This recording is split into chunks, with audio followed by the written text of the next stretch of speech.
Maplewood, Minnesota, was a suburb where time seemed to linger.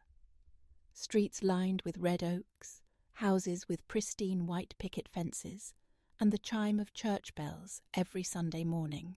Daniel Dan Carter, 50 years old, called this place home. He was a sports cameraman, having captured thousands of moments on basketball courts, football fields, and hockey rinks. His work took him across the Midwest, from dazzling stadiums in Minneapolis to small studios in St. Paul. But for Dan, the true anchor was his 2-story house at the end of Oak Street, a place with a wide front porch, a blooming rose garden, and the family he cherished. Dan and Emily had been married since they were 18, right after graduating from Maplewood High. Back then, Emily was every boy's dream. Golden blonde hair, a gentle smile, always sitting in the front row of English class, her notes written in perfect cursive. Dan was simpler a dreamer whose only ambition was to build a steady life with her. Their wedding was modest, held at the town's old church, with homemade cookies, a handful of close friends, and the organ playing as they walked out hand in hand.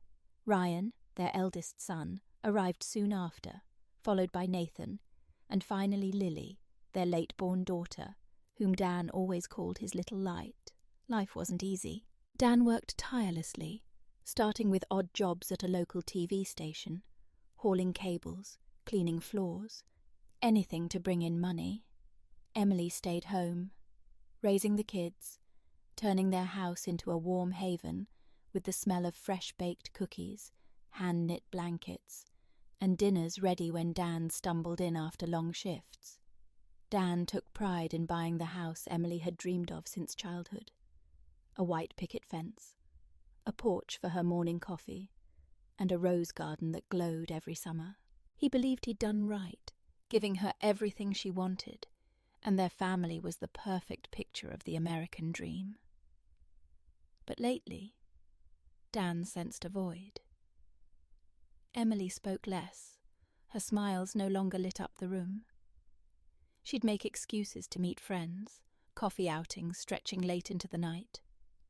Dan told himself it was just middle age, the weight of years raising 3 kids. He didn't want to think deeper, didn't want to doubt the woman who'd been by his side for over 3 decades. One Friday evening, Dan sat in his favourite armchair in the living room, holding an old novel he'd never finished, The Great Gatsby, a gift from Emily when they were dating. The soft yellow lamplight fell on the yellowed pages, but his mind wasn't there.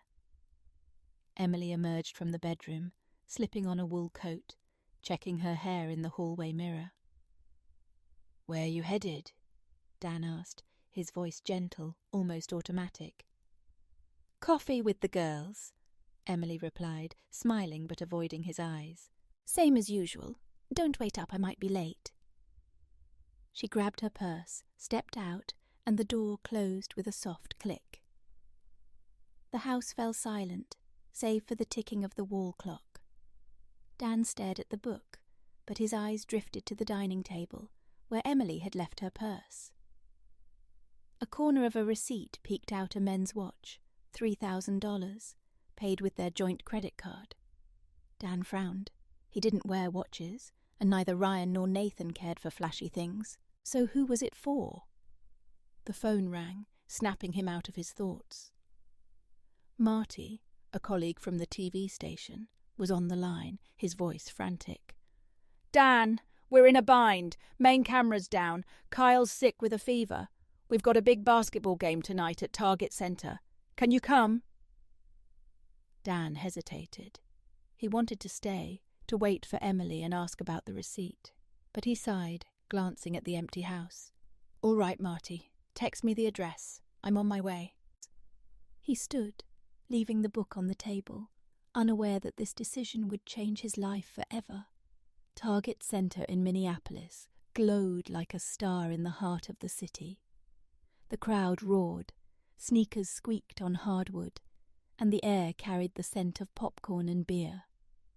Dan stood behind the camera, the familiar rush flooding back like blood in his veins. He worked like a precision machine, capturing every perfect angle, a three-point shot, a dramatic block, the fierce eyes of players under the stadium lights. This job was his passion, what made him feel alive, even if it sometimes pulled him away from home. At halftime, the director's voice crackled through his headset, cheerful. "Dan, get a kiss cam shot. Find a sweet couple, heat up the stands." Dan panned the camera across the crowd, the lens gliding over smiles, waving hands, a few people playfully shy when they saw themselves on the jumbotron. He smiled faintly, remembering times he and Emily laughed watching kiss cams on TV. Then the lens stopped. In the third row, there was Emily, wearing the red dress he'd given her last Christmas, a gift he'd chosen carefully because she said she loved red. She was laughing, her hand resting on a man's thigh. Not a stranger. It was Jake Miller, Lily's ex-boyfriend. They were close. Too close. As if the world around them didn't exist. Jake whispered something in her ear, and Emily beamed, her eyes sparkling like the 18-year-old girl Dan had fallen for. Dan's hand trembled on the camera controls. One press, and he could zoom in, plaster them on the jumbotron for thousands to see his wife, the mother of his children, cozying up to a man who'd dated their daughter. His heart pounded, blood rushed to his head, his ears rang. But with a monumental effort he stopped himself. He swung the camera to another couple, two young people kissing amid the crowd's cheers. "Nice one, Dan," the director called through the headset. "Hold that angle." Dan didn't respond. He stood there, hands still on the camera, but his vision blurred. The image of Emily and Jake burned into his mind, a sharp cut that wouldn't stop bleeding. He finished the game on autopilot, capturing shots without seeing them. Back home, the house was still empty. Emily hadn't returned. Dan sat in the armchair, staring at her forgotten purse. He opened it, not to snoop, but because he needed answers. Her phone screen lit up when he brushed it, revealing a text from an unsaved number. "Meet you tomorrow night, usual spot. Don't let Dan know." He gripped the phone, feeling the ground crumble beneath him. But he didn't cry, didn't yell. He just sat in the dark, waiting. Emily came home near midnight, her wool coat still on, a fake smile blooming when she saw Dan awake. "Still up?" she asked, her voice light, as if nothing was amiss. "It's late. You should get to bed." "I saw you at the game, Emily," Dan said, his voice calm but razor-sharp, like a blade hidden in velvet. "With Jake Miller." Emily froze just for a second. Then she laughed, a bitter, mocking laugh, as if Dan had said something absurd. "So what, Dan? You think you've got it all figured out? What do you know about me? About what I've sacrificed?" "Sacrificed?" Dan stood, his voice rising despite his effort to stay composed. "I've worked my whole life to give you this house, that rose garden, everything you said you wanted. I slept in my truck between games, missed the kids' birthdays to pay the mortgage." "And you repay me by sleeping with our daughter's ex-boyfriend?" The argument erupted, not loud like movie fights, but cutting, each word a knife stabbing into the other. Emily didn't deny it. She admitted she'd been seeing Jake, but she blamed Dan. She said she was trapped in the role of wife and mother, turned into a shadow of herself by Dan's expectations. She wanted to feel alive, to be free, and Jake gave her that stolen nights, moments where she wasn't just Maplewood's perfect housewife. "Free!" Dan nearly shouted. "You had the whole world, Emily. I never stopped you from anything. You wanted to study, I paid for it. You wanted to work, I supported it. But you chose to stay home, chose this life. Don't say I forced you." "You don't get it," Emily snapped, her eyes flashing. "You never really saw me. You only saw the perfect wife you wanted." The bedroom door swung open, cutting them off. Lily, just back from dance class, stood there, her backpack slipping off her shoulder, eyes wide with fear. "What's going on?" she asked, her voice trembling, darting between her parents. Emily turned, her tone instantly softening, sugary sweet. "Ask your dad, Lily. He thinks I'm a traitor, just for wanting to live a little." Dan looked at Lily, his heart twisting. He wanted to shield her from the cruel truth, but he couldn't lie. "Your mom, she's with Jake," he said, his voice catching. "I saw them tonight at the game." Lily shook her head, disbelieving. "You're lying. Mom wouldn't—" She turned to Emily, almost pleading. "Mom, tell me it's not true." Emily sighed, playing her part perfectly. "I don't want to hurt you, Lily. Your dad's just misunderstanding. I only met Jake to talk, as friends." Lily ran upstairs, slamming her door, muffled sobs echoing from within.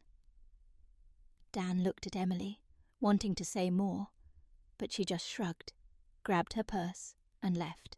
Before she went, she left a handwritten note on the kitchen counter, her cursive still as neat as ever.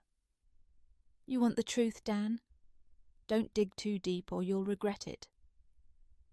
Dan stood alone in the living room, the note in his hand, the dim light casting shadows on his face. He didn't know what he was facing, but he knew he couldn't stop. The note wasn't an apology. It was a warning. In the days that followed, Maplewood was no longer the peaceful town Dan loved. Emily began spinning her own story. She met with neighbours, cried during coffee chats at Maple Brew, telling anyone who'd listen that Dan controlled her, neglected her, made her feel like a prisoner in their own home. She spoke of nights Dan worked late, how he never asked how she felt, how he forced her into the mould of a perfect wife without giving her room to be herself.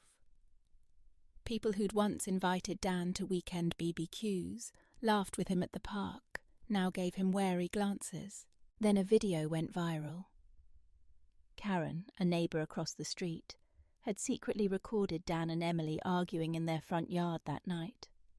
In the footage, Dan looked aggressive, raising his hand as he spoke, his voice sharp, while Emily cowered, tears streaming down her face, the picture of a victim. Within hours, the video racked up thousands of shares on social media, with comments like, "Terrible husband. No wonder she needed an escape." Dan read them, each word a needle piercing his heart. The TV station called Monday morning. The HR director's voice was cold, devoid of warmth. "We're sorry, Dan, but the public's reacting strongly to that video. We have to suspend you pending an investigation. It's about the company's image." "That's not what happened," Dan protested, his voice shaking. "She was acting.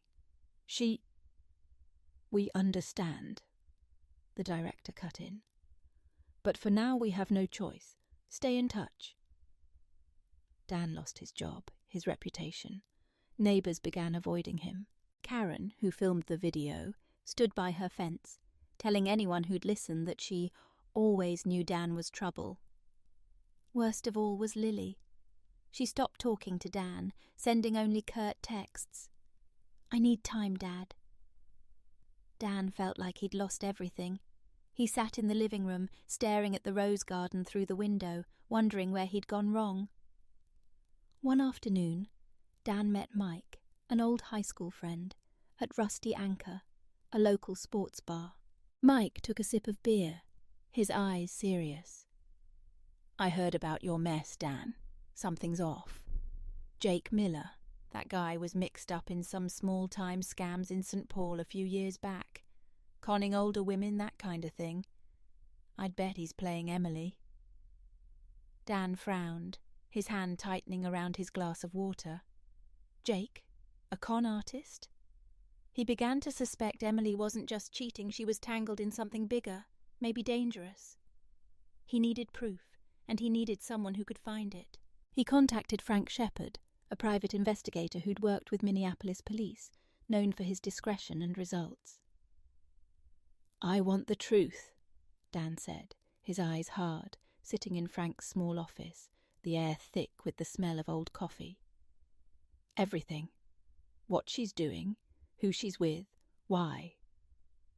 "I'll find it." Frank nodded, no questions asked. "But brace yourself, Dan. The truth's rarely pretty, and it often comes with baggage." Dan nodded, unflinching. He'd already lost too much to turn back. Frank Shepherd worked like a wolf on the hunt. In 2 weeks, he delivered a thick file, placing it on Dan's table with a knowing look. Emily had withdrawn tens of thousands from their joint account, buying lavish gifts for Jake, a $9,000 Rolex, an Italian leather jacket, designer shoes, even paying rent for a luxury apartment in downtown Minneapolis, where Jake lived under an alias. Worse, some transactions happened while Jake was still dating Lily, from October to February last year.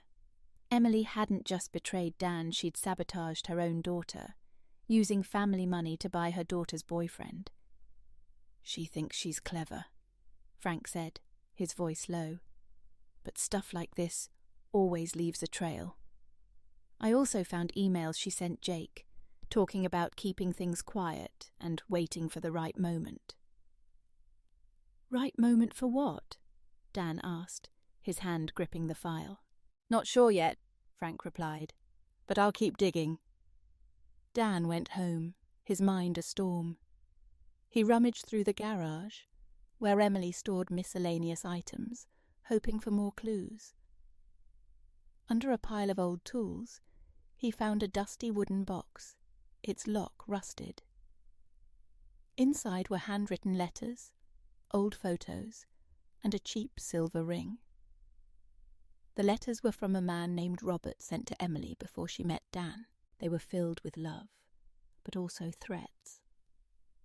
"If you leave me, you'll regret it. I know what you're hiding." Dan was stunned. Emily had a past he'd never known, and maybe Jake wasn't the first secret she'd kept. Then one night, Dan's phone buzzed at 1 a.m. A text from an unknown number. "Stop digging, Carter, or you'll lose more than your house." Dan's blood ran cold. He called Frank immediately, his voice tight. "Who sent this?" "Not sure yet," Frank said over the phone, calm but sharp. "But I'd bet on Jake. He's got ties to some loan sharks in St. Paul. Emily might be a pawn, or she knows exactly what she's doing. Either way, you're stirring up a hornet's nest, Dan." Dan gripped the phone, not scared, but something else, a cold resolve. He told Frank to dig deeper, risks be damned.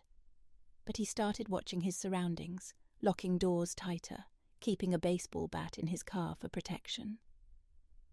He didn't know who he was up against, but he wouldn't back down. One Tuesday morning, Dan was at Maple Brew, poring over Frank's files, when his phone rang incessantly. Ryan was on the line, his voice panicked, almost shouting. "Dad, our house is on fire! Where are you? I'm at school, just heard!"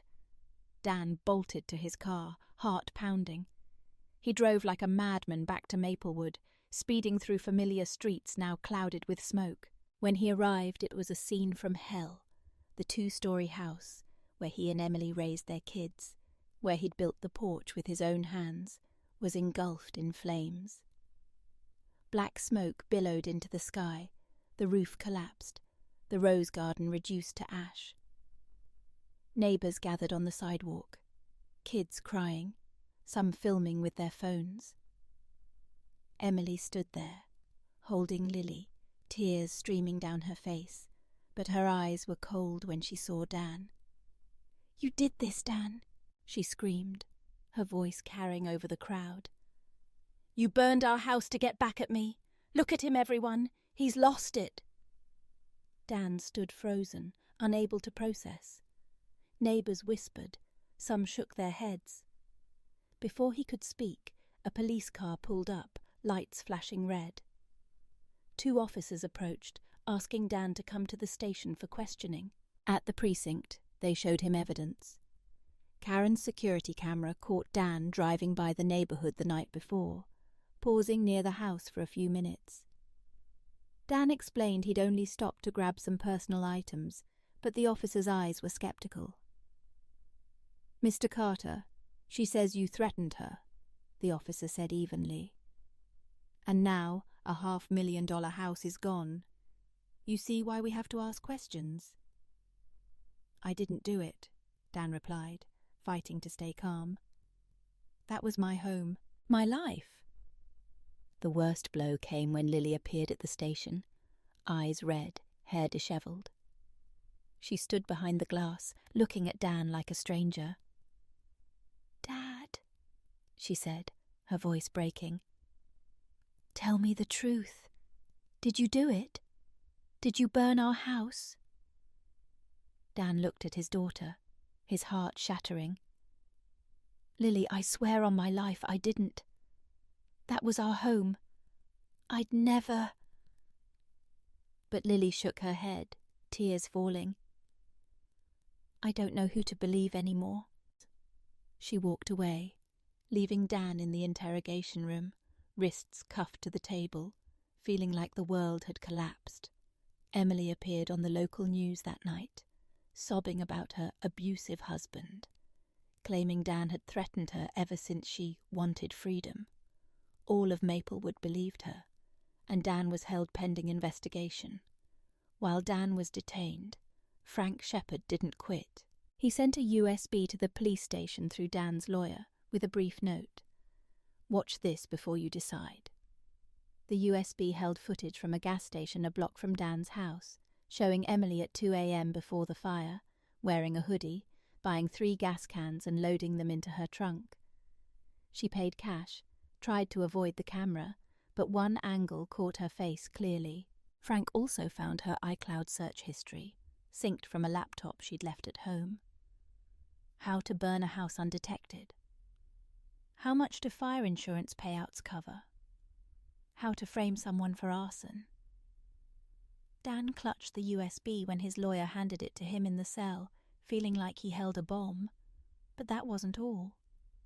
Ryan and Nathan, unable to stomach their mother's manipulation, dug into her old email account. They found messages she'd sent Jake 3 months earlier, discussing solving the house problem and pinning it all on Dan for the insurance.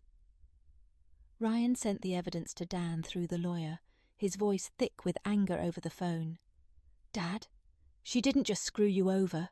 She screwed us all. She planned to take the insurance money and run off with Jake." Dan was released the next morning, thanks to an alibi motel cameras confirmed he was 40 miles from Maplewood the night of the fire, and a coffee shop receipt placed him elsewhere that morning. But Emily didn't stop. She kept posting online, rallying sympathy with long stories about her controlled life and domineering husband. A group of Maplewood women even started a fundraiser for her, calling her a survivor. Dan knew he had to act, not just to save his name, but to show his kids the truth. He contacted Ryan, Nathan, and even Lily, though she remained distant. He proposed a meeting at Maplewood Central Park, where they'd once had picnics and played baseball on summer days. "I want to talk," he texted Lily. "Not to fight, just so you can see the truth." Lily replied curtly, "I'll come, but don't expect me to pick sides." Dan prepared carefully. He asked Nathan to bring a portable projector, and Ryan reached out to a few trusted neighbours who'd known their family before everything fell apart. He wanted justice, but more than that, he wanted his kids to understand not just Emily, but him. Emily arrived at the park in the late afternoon, still exuding confidence, wearing the green dress Dan once loved. Jake tagged along, standing a few steps away, his eyes darting like a cornered animal. Dan stood in the middle of the park, streetlights flickering on, casting him in a glow like the lights of a basketball court. "Emily," he said, his voice low but resonant, "I'm giving you one last chance Tell the truth to the kids, to everyone, or I'll do it for you." Emily smirked, arms crossed. "You've got nothing, Dan. Just a bitter loser trying to smear me to feel better." Dan nodded to Ryan. The boy turned on the projector, and the gas station video played on a makeshift white screen. Emily buying gas, filling cans, her face clear under the neon lights. Then her search history, her emails to Jake, each word a hammer breaking the silence. The crowd of neighbours murmured, some covering their mouths in shock. Lily stood there, eyes red, clutching her jacket. "Mom," she said, her voice breaking. "You did this. You burned our house." Emily paled, scrambling. "You don't understand, Lily. I was forced. Jake, say something." But Jake just shook his head, backing away. "I'm not part of this," he muttered, then bolted, leaving Emily alone in the park. She screamed, pointing at Dan. "You set this up! You're trying to ruin me!" No one listened. Lily ran to Dan, tears soaking his shirt as she hugged him. "Dad, I'm sorry. I was wrong to doubt you." Ryan and Nathan stepped forward, standing by their father, their eyes firm. The police arrived soon after, called by a neighbour who'd watched the video. They read Emily her rights, charging her with suspected arson and insurance fraud. She thrashed, shouting she was innocent, but her defiance had crumbled. She was cuffed and led to a squad car under the town's gaze. Emily was held in county jail, awaiting trial. Prosecutors said with the video, emails and search history, she could face 7 years for arson and fraud. Jake vanished from Maplewood, rumoured to be dodging St. Paul police over old debts. Dan didn't care. He'd reclaimed what mattered most, his kids and the truth. Dan, Ryan, Nathan and Lily moved to a small apartment in Minneapolis, near Ryan's university. Life wasn't easy. Dan took freelance gigs, filming ads and events to make ends meet, but he no longer felt trapped. Ryan went back to med school, Nathan to law school, and Lily took a semester off to stay close to her dad. They rarely spoke of Emily, but the wound lingered, like a scar that would never fully fade. One day Dan received a letter from Emily sent from jail. It was 3 pages long, apologising for what she'd done, but still claiming Jake had manipulated her, that she'd only wanted to find herself. She begged for forgiveness, for a chance to see the kids. Dan read it, feeling neither anger nor pain, just emptiness. He tore the letter up, tossed it in the trash, and closed the door on the past. One early spring morning, Dan's phone rang. An old colleague, now with a documentary production company, was on the line. "Dan, we're doing a series on the history of American basketball. They want you as director of photography. Good pay, and you'll travel the country. What do you say?" Dan stood on the apartment balcony, looking down at Minneapolis's bustling streets. He smiled, the first real smile in months, feeling light. "Send me the details," he said. "I'm in." That night, Dan took Ryan, Nathan and Lily to their favourite spot. Rusty's Diner, a classic American joint with red leather booths, sizzling burgers and strawberry milkshakes. They sat around the table, laughing, swapping stories about old basketball games, about the time Lily played referee in their backyard with a toy whistle. Ryan teased Nathan about a missed shot in 10th grade, and Lily pretended to sulk when Dan recalled her spilling a milkshake on his shirt. The house in Maplewood was gone. Dan's reputation had been tarnished, but he had his kids, and that was everything. As they left the diner, Dan looked up at the star-filled sky, clear and endless. Somewhere, Emily was facing her consequences. But Dan didn't think of her anymore. He thought of tomorrow, of new camera angles, of basketball courts waiting for him, and of the family he'd always protect, no matter the cost.